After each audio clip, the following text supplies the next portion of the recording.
قدرمنو لیدونکو ښه راغلاست. په دې وروستیو کې د روسي بشري مرستې ډېرې شوې دي او غواړي چې د اسلامي امارت سره اړیکې ټینګې کړي، په رسمیت یې هم وپېژني. روسیه غواړي چې همیش د افغانستان د اسلامي امارت سره ودرېږي او د افغان ولس سره همکاري وکړي. د روسي سفیر هم په خپلو خبرو کې وویلې چې موږ به خپلې مرستې دوامداره کوو او د افغانستان له وګړو سره یو. د افغانستان سره د بشري مرستو دوام. په روسیې کې میشت افغان سوداګر د کورنیو چارو وزارت د شهیدانو له کورنۍ سره 21 ټنه خوراکي توکو مرسته وکړه.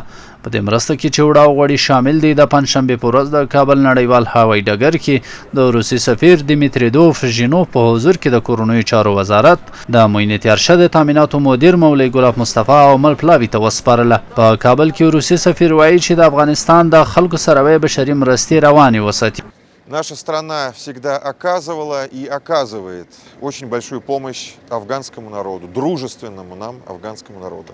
کشور ما همیشه به مردم افغانستان که برای مردم روسیه دوست است همیشه کمک میکند. Как я уже сказал, акция уже стала регулярной. Россия держит свое слово. همانطور که من قبلا گفتم این عمل به طور مجدد صورت گرفته است و روسیه قول داده است و این قول را انجام میدهد. مولوی ګلاب مصطفی وایي چې له افغانستان سره د روسیې بشري مرستو څخه مننه وکړه او پر نورو هیوادونو هم غږ وکړ چې له افغانستان سره بشري مرستې وکړي. د دوی د همیشه همکاریو نه د زړه له تله مننه کوو.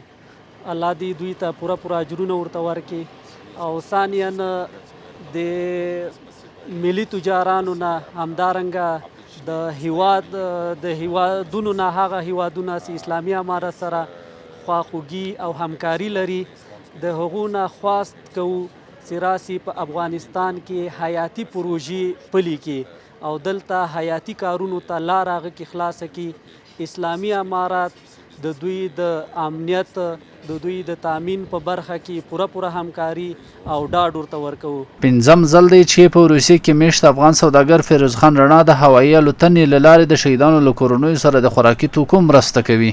موږ د دې ښایسته او ښکلې ورځې په مناسبت د لوی اختر په مناسبت باندې زموږ د رونا ګروپ د دې تجارتي کمپنۍ رئیس پیروز رونا د روسیې د دولت په همکاري باندې دا زمینه مساعده کړله چې د دې هیواد د افغانستان د خلکو د هغو بچانو هغه شهیدانو بچان چې نن په دې وطن کې ځورېږي د دوی لاسنیوی وکړو او د لوی اختر د ښایسته ورځې په مناسبت باندې دغه تحفه دا تیاره دا خوراکي مواد هغو بچانو هغو یتیمانو دپاره موږ راوړي دي. هیله مې له تاسو نه ده چې دا هغو یتیمانو هغو بچانو ته ورسیږي. دا ارزو زموږ ده، دا ارزو د رونا ګروپ د تجارتي کمپنۍ د رئیس پیروز رونا ده چې دا هغو بچان چې هغه رښتیا هم نن ځورېدلي دي او دغه ته ضرورت لري ورته ورسیږي.